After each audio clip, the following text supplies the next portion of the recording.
Ok, ahora les vamos a presentar el aparato genital femenino. Esto incluye órganos genitales externos e internos. Los órganos genitales internos comprenden al útero, que protege y nutre al feto en desarrollo, las trompas uterinas unidas a este, los ovarios y la vagina. Por los órganos externos están conformados por la vulva, coronada por el monte del pubis o de Venus, las formaciones labiales menores y mayores, entre las cuales se abre la uretra y la vagina, y un aparato eréctil, el clítoris y las glándulas anexas de Skinny y Bartolino. Todas ellas relacionadas con el resto de las vísceras de la pelvis menor, el colon, la vejiga urinaria y la uretra. Comenzando por los órganos internos, tenemos a los ovarios. Esas son las gónadas femeninas de forma ovoide, algo aplastadas, aplanadas, con una longitud de 2,5 a 4,5 centímetros y un espesor de 0,5 a 1 centímetro, con un peso aproximado de 7 gramos. Estas están encargadas de la producción de ovocitos y hormonas dentro de la cavidad peritoneal. Están suspendidas de las paredes laterales de la pelvis por el ligamento suspensorio del ovario. Contiene los vasos y nervios ováricos y asciende sobre los vasos ilíacos. Están sujetados al útero medialmente por el ligamento propio del ovario, además de que estos, junto con las trompas uterinas y el útero, están sometidos por el ligamento ancho del útero. Eh, su irrigación este, es de orígenes abdominales y pélvicos. La arteria se origina tiene origen en la aorta abdominal y desciende hacia la cavidad pélvica. Además, las ramas ováricas de la arteria uterina se originan de la división anterior de la arteria ilíaca interna y discurre primero superiormente y después lateralmente hacia el ovario. Su drenaje venoso viene desde el plexo pampiforme y el ligamento ancho del útero, y los vasos del plexo pampiforme se unen para formar las venas ováricas izquierda y derecha. Bueno, el ovario está formado por dos estructuras: una corteza, la capa externa que recubre el ovario, y la médula que conforma el núcleo del ovario. Como les mencioné, los ovarios producen los gametos femeninos y las hormonas esteroideas. Este, los hormonas femeninos, los ovocitos, y las hormonas como el estrógeno y progesterona. Eh, en la parte de la corteza se va a presentar que es la secuencia de acontecimientos por la cual las ovogonias, las células germinales primordiales, se transforman en ovocitos maduros. La etapa inicial de desarrollo de los ovocitos inicia desde la etapa fetal, donde todas las ovogonias se desarrollan en ovocitos primarios antes de nacimiento. Así, durante las primeras etapas de vida fetal, las ovogonias proliferan mediante mitosis y aumentan de tamaño para formar ovocitos primarios antes del nacimiento. A la vez que se maduran los ovocitos primarios, hay células de tejido conjuntivo que las rodean y forman una capa única de células foliculares aplanadas. El ovocito primario, rodeado por esta capa de células, constituye un folículo primordial. Los ovocitos primarios se mantienen en fase latente en los folículos ováricos hasta la pubertad. Y a partir de la pubertad, cada mes, generalmente un folículo madura un folículo y se produce la ovulación, y que libera un ovocito desde el folículo ovárico. Así, a medida que el ovocito primario aumenta de tamaño durante la pubertad, las células epiteliales foliculares adquieren una morfología cúbica y más tarde cilíndrica, formando un folículo primario. Este se rodea pronto por una cubierta de materia gligofoteica, acelular y amorfa, que es la zona pelúcida. Así, los ovocitos primarios inician las primeras divisiones meióticas antes del nacimiento, pero la finalización de la profase no se produce hasta la adolescencia, con el inicio de la pubertad. Y a medida que madura el folículo, el ovocito primario aumenta de tamaño y poco a poco, tiempo antes de que se produzca la ovulación, completa la primera división meiótica para generar un ovocito secundario. Y el primer corpúsculo polar, una célula pequeña destinada a degenerarse. Así, durante la ovulación, el núcleo del ovocito secundario inicia la segunda división meótica, pero solamente progresa hasta la metafase. Y si un espermatozoide se introduce en el ovocito secundario, se complementa la segunda división meótica. La otra célula restante, denominada segundo corpúsculo polar, se degenera y la maduración del ovocito se complementa, en cuanto son expulsados los corpúsculos polares. Así es como en el ovario de una niña recién nacida hay aproximadamente 2 millones de ovocitos primarios. Sin embargo, la mayoría de ellos experimentan regresión durante la madurez y en la adolescencia no quedan más de 4.000 y solamente 400 se convierten en ovocitos secundarios que son expulsados en la ovulación durante el periodo reproductivo. Así pocos o ningunos de esos ovocitos son fecundados. Aquí se muestra el ciclo ovárico estimulado por hormonas estimulantes del folículo y la hormona luteinizante liberadas por elementos de la hipófisis, como el ovocito primario eh, se desarrolla, madura y se convierte en ovocito secundario, libera estrógenos para que se produzca la ovulación, libera un óvulo y el cuerpo lúteo permanezca y libere progesterona y estrógenos.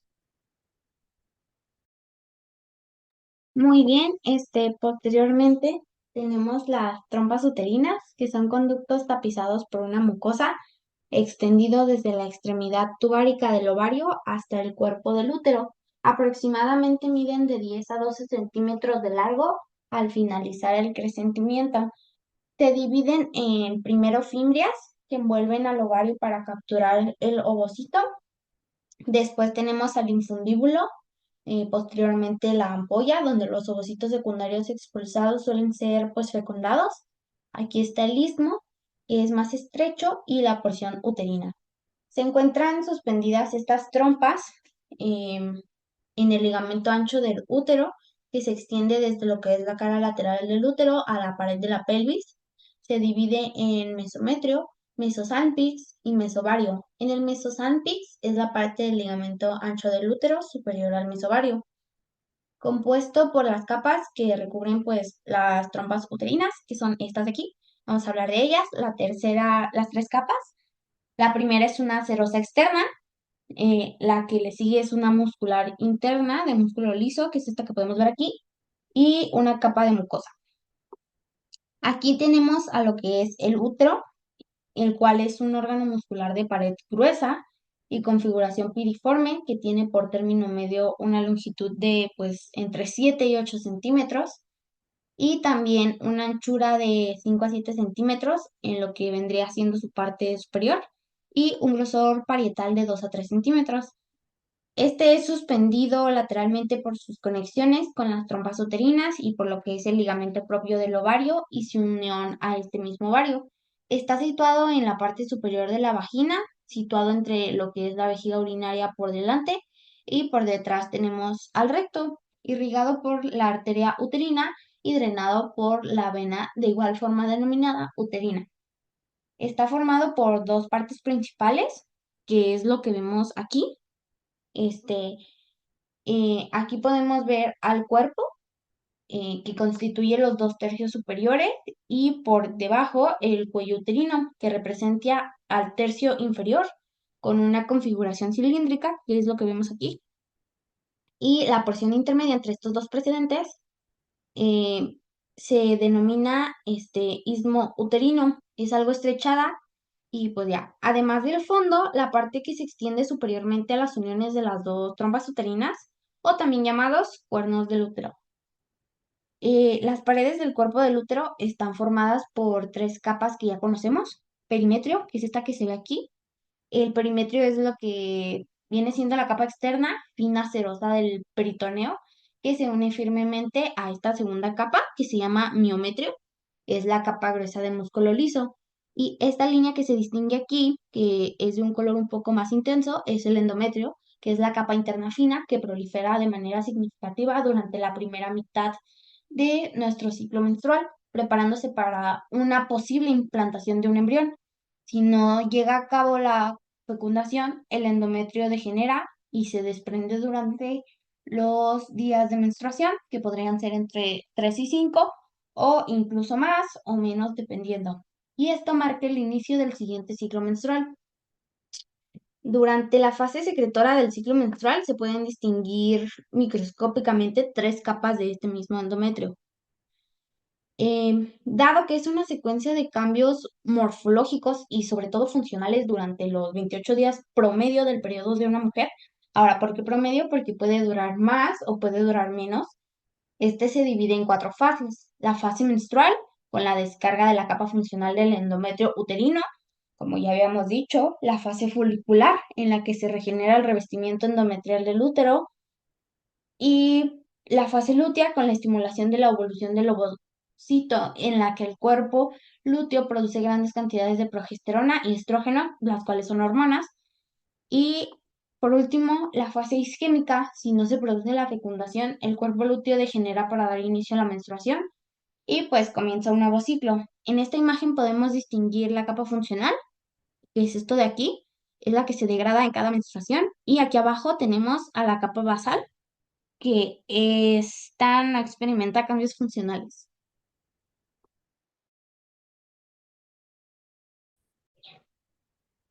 Ahora, tenemos la vagina. La vagina es un tubo musculoelástico de unos 8 o 9 centímetros de longitud que se extiende desde el cuello del útero hasta su desembocadura en el vestíbulo de la vagina, en la línea que limitada por los labios menores. Se sitúa entre la uretra y el ano en la región perineal. Su orificio puede estar parcialmente cubierto por una membrana formada por el pliegue interior de mucosa conocido como himen. El himen constituye un pliegue cutáneo mucoso cuya concavidad dirige hacia el centro del orificio, estrechándolo en partes, como un tabique incompleto que separa de forma parcial los espacios vaginal y vulvar. Se encuentra principalmente en la parte posterior del orificio vaginal. En general se observan tres tipos de himen: semilunar, alunar y labiado, y también se puede encontrar en forma de pues, collar, biliado o cribiforme o total imperforado. Además, la vagina está rodeada lateralmente por una túnica conectiva que se confunde con el tejido de la región perineal. Esta tiene tres capas, eh, dos, dos capas, una externa muscular e interna mucosa, que contiene los vasos sanguíneos. Está formada por un epitelio certificado plano, proyecciones capilares y células de las células basales. Bueno, en la porción superior de la vagina se extiende un poco más allá del cuello uterino, forma un espacio ciego que se conoce como el fondo de de la vagina o fornix de la vagina. Alrededor del cuello uterino es un canal circular que por sus porciones se divide en una porción anterior, posterior, lateral, derecho e izquierdo. Además, bueno, la vagina es irrigada por la tralla vaginal y drenada por la vena vaginal, inervada por nervios esplénicos lumbares y sacros.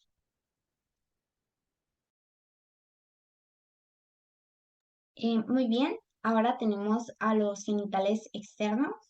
Aquí se designa vulva al conjunto de los órganos genitales externos de la mujer, situados por debajo de la pared abdominal anterior, en lo que es el perineo anterior, por delante del ano y por dentro y encima de la cara medial de los muslos. La vulva está coronada por el monte de pubis, o también llamado monte de Venus, e incluye las formaciones labiales, entre las cuales se abre la uretra y la vagina, que son estas de acá. Es un aparato eréctil y también tiene glándulas anexas que complementan a este conjunto, orientado hacia abajo y algo adelante en lo que es nuestra posición anatómica. Posteriormente tenemos aquí el monte de pubis o monte de Venus. Es una saliente redondeada situada debajo de la pared abdominal, por delante de la sínfisis del pubis, ubicada en la parte anterior de la vulva, formada por tejido adiposo que con la llegada de los cambios sexuales secundarios se cubre de vello púbico, que es esto que vemos por aquí arribita. Y ahora vamos a hablar de los labios. Aquí vamos a empezar con labios mayores, que son pliegues alargados que discurren posteriormente desde el monte de pubis o monte de Venus, como ya habíamos dicho, uno a cada lado de lo que es la hendidura vulvar, lateral al labio menor. Su superficie externa está cubierta de vello púbico, mientras que la superficie, mientras que la superficie interna es pues completamente lisa. Y ya, y después tenemos a los labios menores. Son un pequeño pliegue de piel, uno a cada lado, que son estos de aquí al lado, que discurren posteriormente desde lo que es el clítoris, entre el labio mayor y el orificio vaginal. La unión anterior de los labios menores sobre el glande del clítoris forma el prepucio del clítoris y la unión posterior de los labios menores, anterior a la comisura posterior, forman el frenillo de los labios menores. Ahora, el vestíbulo vaginal. El vestíbulo de la vagina está limitado por los labios menores. Se encuentran algunos antecedentes, el orificio externo de la uretra por detrás del orificio vaginal y a cada uno de los lados detrás del orificio vaginal desembocan lo que son los conductos de las glándulas vestibulares mayores.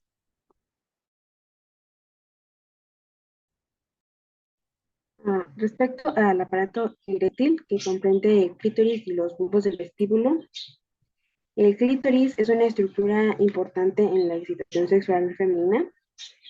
Esta se asienta directamente en la posición inferior de la sínfisis púbica y consiste en tejido eréctil formado por raíz, cuerpo y glande.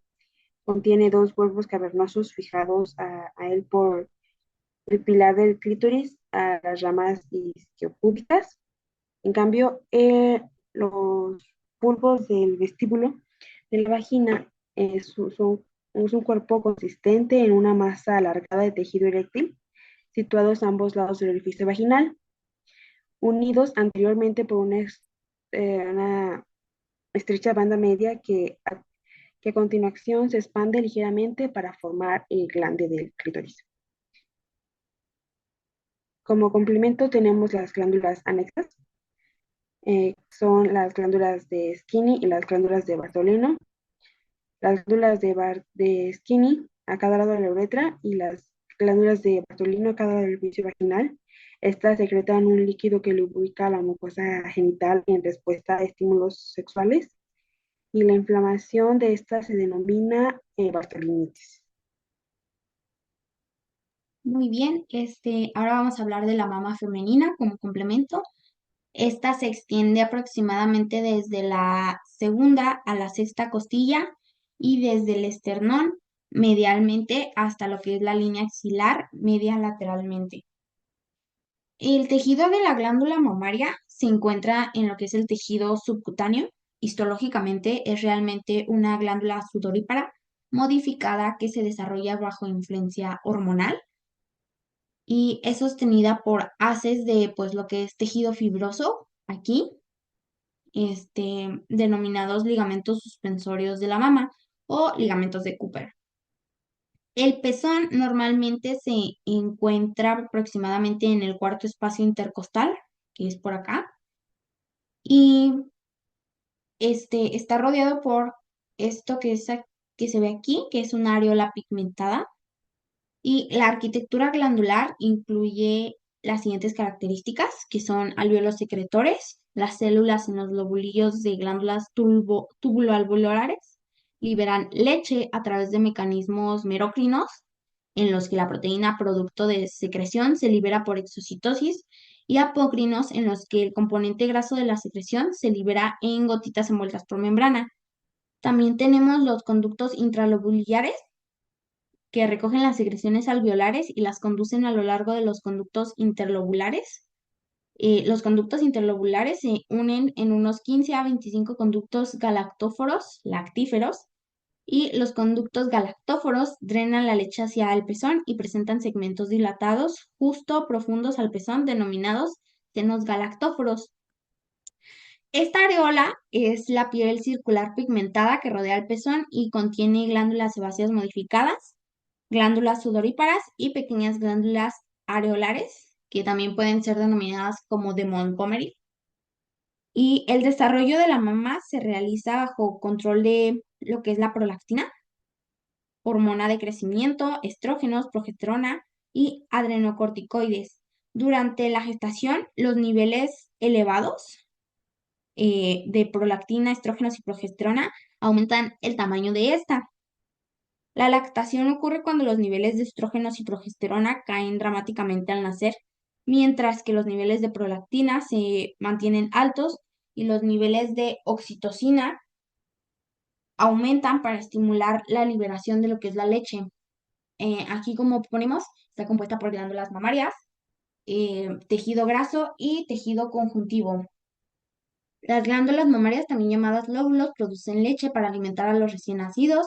La leche secretada por las glándulas fluye a través de los conductos hasta el pezón y alrededor del pezón se encuentra la areola, una zona de piel pigmentada, como ya habíamos dicho, y el cuadrante superior externo de la mama es el lugar más frecuente donde se presenta el cáncer de mama. Ahora, el cáncer de mama o la mayoría de estos están relacionados con la exposición hormonal, que esta va a ir aumentando con la edad, el inicio temprano de lo que es la menarquia, la edad avanzada del primer embarazo a término y lo que es la menopausia tardía. Además de que el 5 al 10% de los cánceres de mama se deben a una mutación de vínculo genético o familiar en los genes supresores de tumores autosómicos dominantes, que son el BRCA1 y BRCA2. Hay varias opciones disponibles para tratar este cáncer de mama, una de ellas incluyendo la quimioterapia, la terapia hormonal, la inmunoterapia y los enfoques locales como la radioterapia o la cirugía. En una mastectomía parcial, también denominada lumpectomía o cuadrantectomía, el cirujano realiza una cirugía conservadora de la mama en la que ayudaría a extirpar el tumor junto con un halo o margen de tejido normal. Estas son las referencias bibliográficas que utilizamos para esta presentación. Esperamos haya sido de su agrado y de su ayuda.